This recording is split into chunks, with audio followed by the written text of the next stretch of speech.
Donc, j'ai entendu pissenlit. En gros, la forme d'une plante ou sa couleur va nous donner des indications sur les actions qu'elle va pouvoir avoir sur notre corps.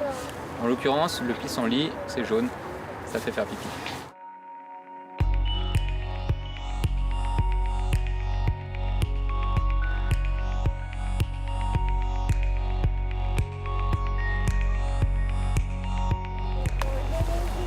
Donc, les orties, on peut la manger directement maintenant, pour ceux qui ont envie de tester. Donc, moi, ce que je fais, c'est que je la brosse bien, dans le sens du poil, donc.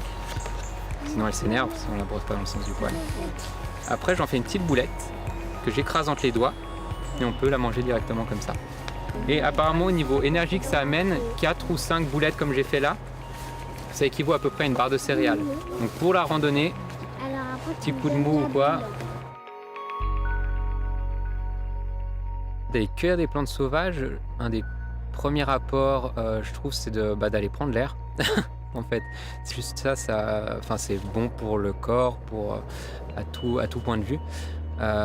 Et puis, c'est des plantes qui vont aussi être beaucoup plus riches que les légumes qu'on achète. Même quand on parle d'agriculture biologique et tout ça, ça va être beaucoup plus riche en vitamines, en oligo-éléments, en minéraux. Donc, c'est vraiment des aliments santé. C'est l'Achillée millefeuille, la super plante médicinale, super plante comestible, super plante.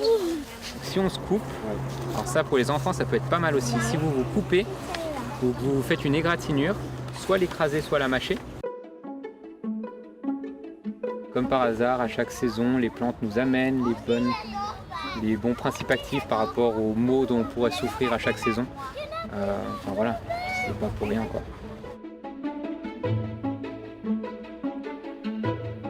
La facilité d'accès au supermarché, c'est quelque chose qui a beaucoup facilité l'accès à la nourriture. Pas forcément une nourriture de qualité, mais ça a facilité l'accès. Le fait qu'on a des horaires aussi de travail, de vie très denses, on a moins le temps de cultiver son potager ou d'aller cueillir des plantes sauvages.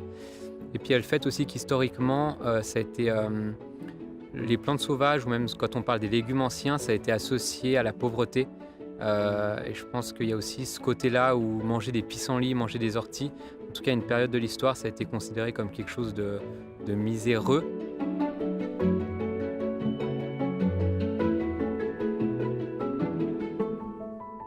Ça, c'est une des règles de cueillette. Dans le doute, abstiens-toi. C'est important d'apprendre à reconnaître les comestibles, mais ça peut être aussi vraiment important d'apprendre à reconnaître les toxiques. Il y a vraiment des plantes, même en très petite quantité, qui peuvent être extrêmement toxiques. Donc ça peut être, dans les pires des cas, entraîner la mort, ou ça peut être aussi des énormes nausées, des vomissements, et des choses pas très agréables. 3 grandes inspirations, expirations qu'on va pouvoir dédier à la nature. C'est tout cet environnement qui nous a accueillis, accompagnés pendant ces 3 heures.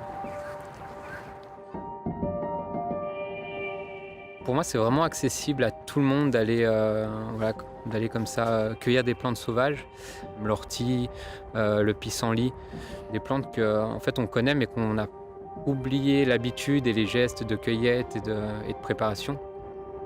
Et je pense typiquement l'ortie, c'est quelque chose qu'on pourrait tous aller en cueillir plus régulièrement et puis l'intégrer dans notre vie en fait.